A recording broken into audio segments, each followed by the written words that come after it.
Yeah, I'll react to that, sure. Hey guys, let's watch.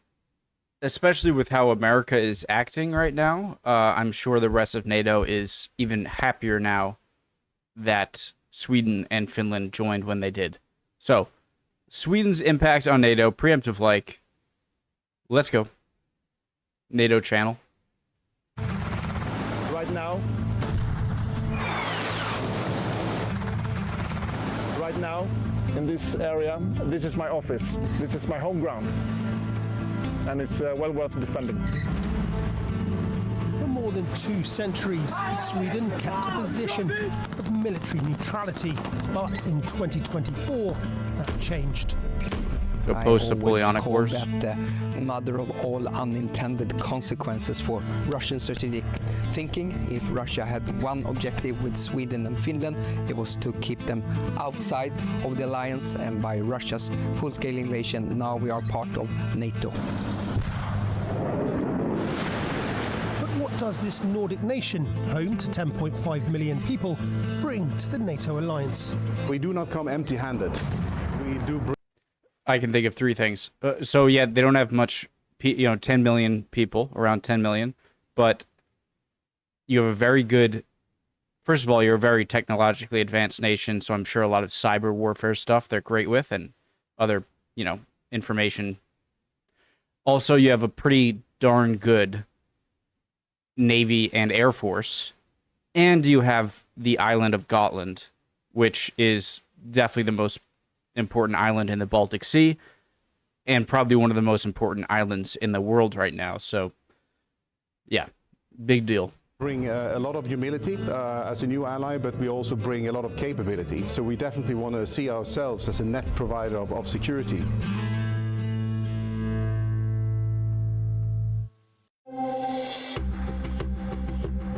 In March 2024, Sweden saw its flag raised above NATO headquarters in Brussels, becoming the 32nd member of the NATO alliance. It's good now that Sweden has a seat at the table that provides us a better opportunity to have influence, but also take responsibility for the alliance.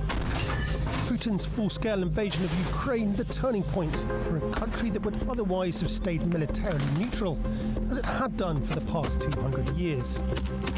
Supporting Ukraine is both the right thing to do and it's a smart thing to do.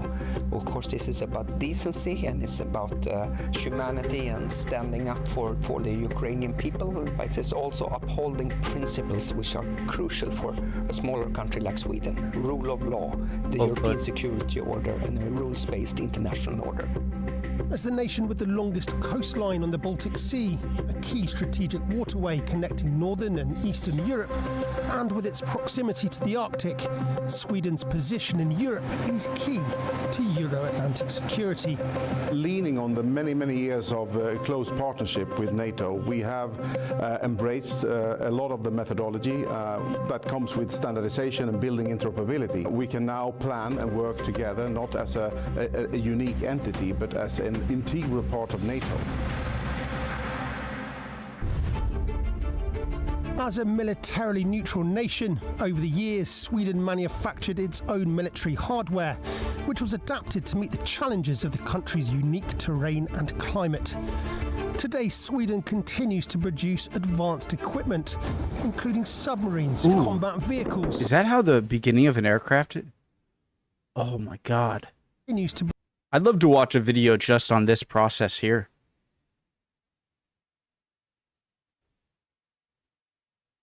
Cool. Produce advanced equipment, including submarines, combat vehicles, and the Gripen fighter jet.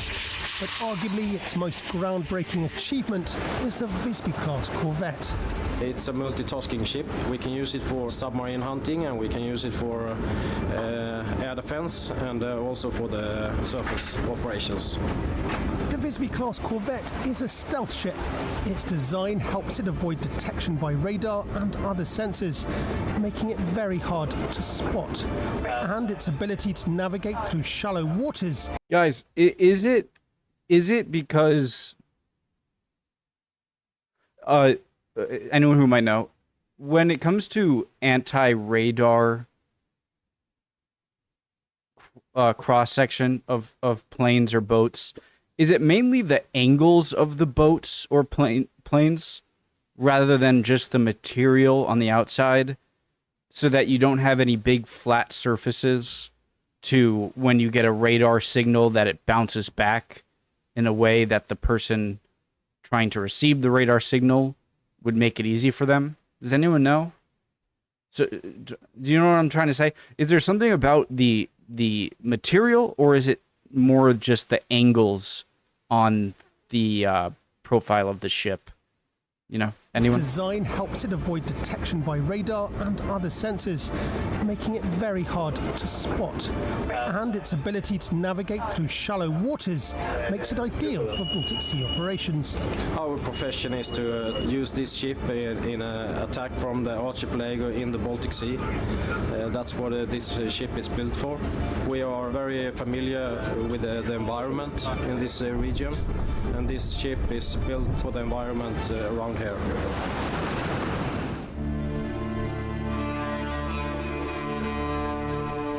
Sweden, with over 250,000 islands, among the most of any country in the world, relies on its navy to protect its vast coastline and archipelagos. A key component is the Amphibious Corps, which specialises in coastal defence. Since the Swedish coastline is very different, thousands of islands, from small ones to big ones, with trees, without trees, the system that and the capabilities that the amphibious battalions holds, it's also unique in the world, I would say. We bring our own sustainability. We live and work from our boats that are designed to operate in these conditions. Operating from the domestically designed and built Combat Boat 90, the Amphibious Corps have been active in these archipelagos for centuries and know the region better than anyone. Our main operation area is where the sea meets the land. Either it's an open coast archipelago, or we are designed to work on the water, below the surface, on land and in the air around the Swedish coastline. Among Sweden's many islands, most strategically important is Gotland, sometimes referred to as the Baltic Sea's unsinkable aircraft carrier. Its location, roughly halfway between mainland Sweden and the Baltic states, is crucial for controlling military and economic movements and deterring threats to NATO territory. Probably would be a big first target for a potential Russian offensive against NATO, right? Would be Gotland, along with that gap between Königsberg, or between Kaliningrad and Belarus.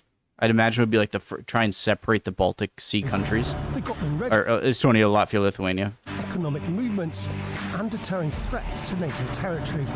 The Gotland Regiment plays a key role in safeguarding the island's security. Interesting flag. So the symbol for the battle group Gotland and the Gotland Regiment is the ram. The ram symbolizes strength and the will to survive in harsh conditions on an island in the middle of the Baltic Sea. NATO forces have long trained and exercised on Gotland, but Sweden's NATO membership now means that the island could become a hub for NATO operations and for monitoring Baltic Sea activity. Coming into NATO gives opportunities to use Gotland as a hub for maritime operations, for logistics, and also different kinds of weapons systems which could provide aid, for instance, to the Baltic states. So it could be a platform for long-range fires as well. Patrolling Sweden's 3,200 kilometres of coastline from the sea is crucial, but protecting it from the air is just as important.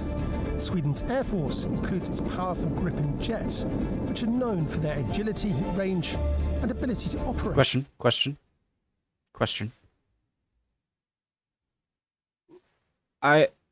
Do you see the hoses on? I know these aren't specific to Swedish aircraft, right?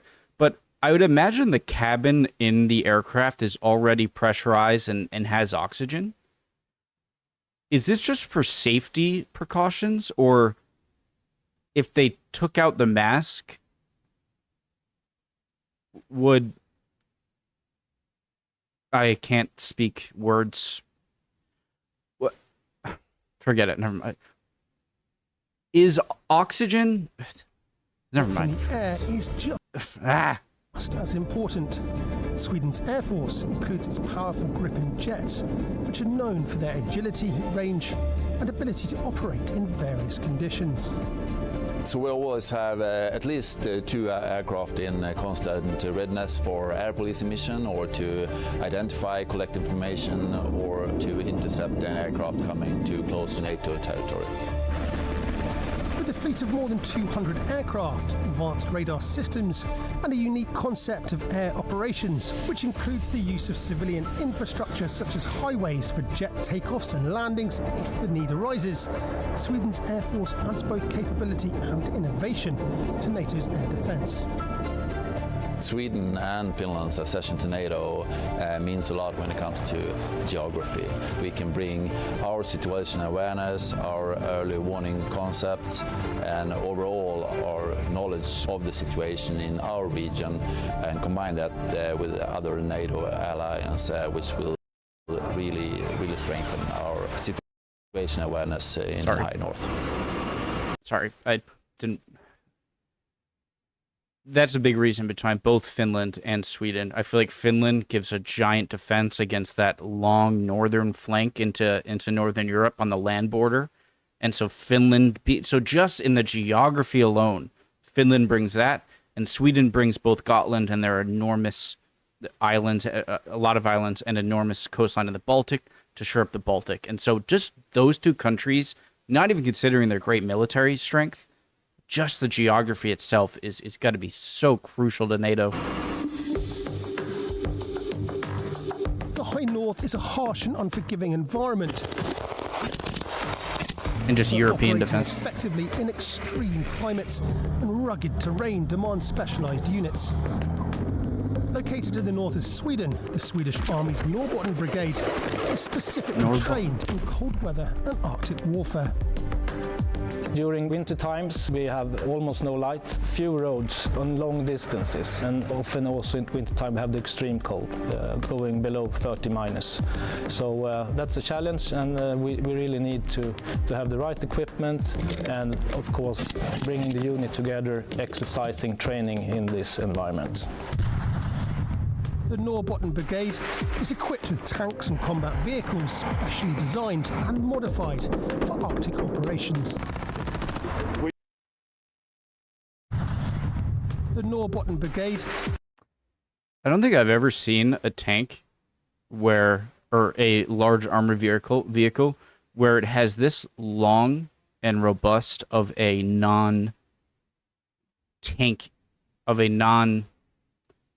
like your standard tank explosive round.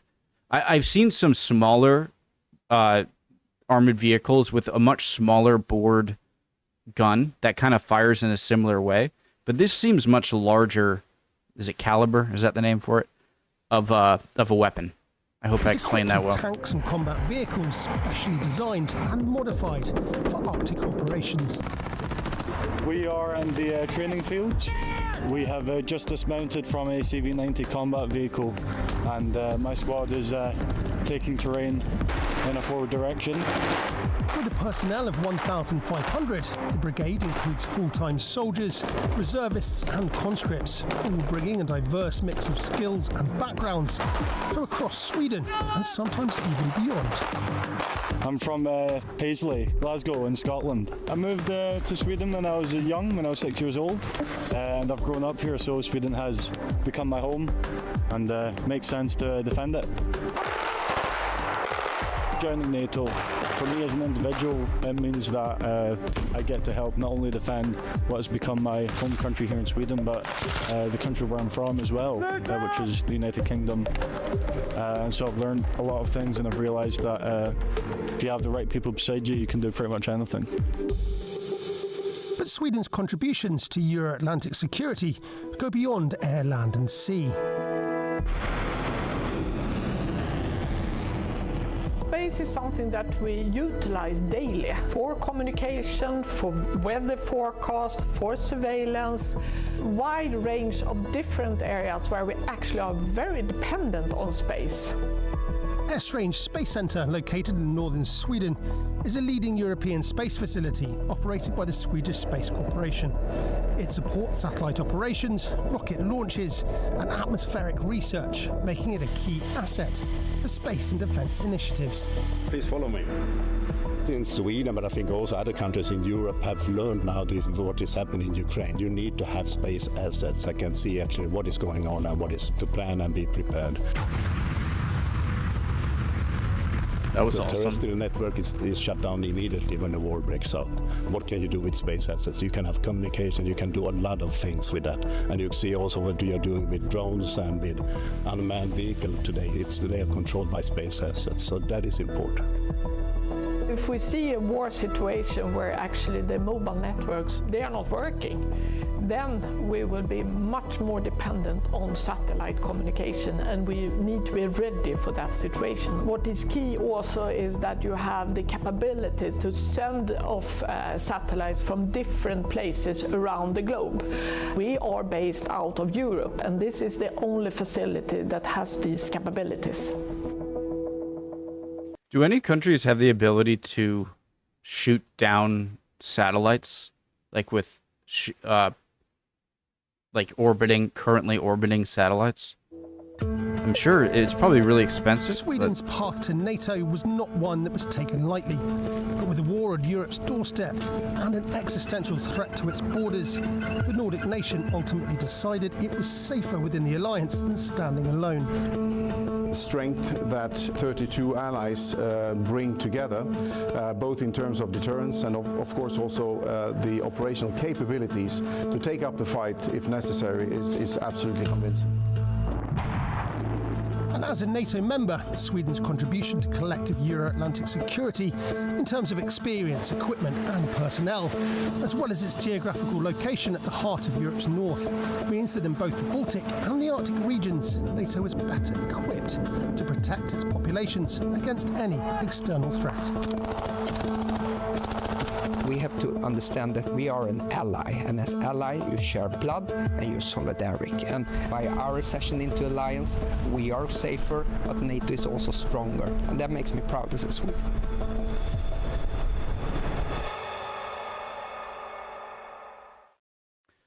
It's a great video. I've seen a good amount of videos popping up, whether I've actually watched one or not. A lot of videos from channels I've seen of, what, and this is very depressing as an American, and of, how would NATO fare without the USA? And I can't believe that that's not just a theoretical, it still is theoretical, but the fact that it's less theoretical than it used to be is very upsetting. But thankfully, a lot of this chaos didn't happen when Sweden and Finland joined during the last American administration for us. Because now I feel like the answer is yes. I feel like Europe and Canada too, rest of NATO could, even if the USA does what goes further into cozying up. Such weird thing saying this. The fact that you do have Finland and NATO both geographically have that area, Sweden and Finland geographically that area, but also their expertise means that I think NATO as a whole, even without the USA, is so much more solid and able to withstand stuff. So, upsetting times going through on the American side over here, and I'm sure a lot of European countries feel betrayed in a lot of ways, which fairly so. But I think Sweden and Finland are just such giant assets to have in NATO, and I'm very glad that happened. So, love y'all. Would appreciate any comments down below. Very interesting video. I don't know the most about this stuff, but I enjoy learning about it with you guys and with your help. And I would love to see any comments. You guys are always awesome down there. If I said something you disagree with, you want to call me out on, please do it. And hopefully I'll see you guys next time. We'll keep on learning. Bye, guys.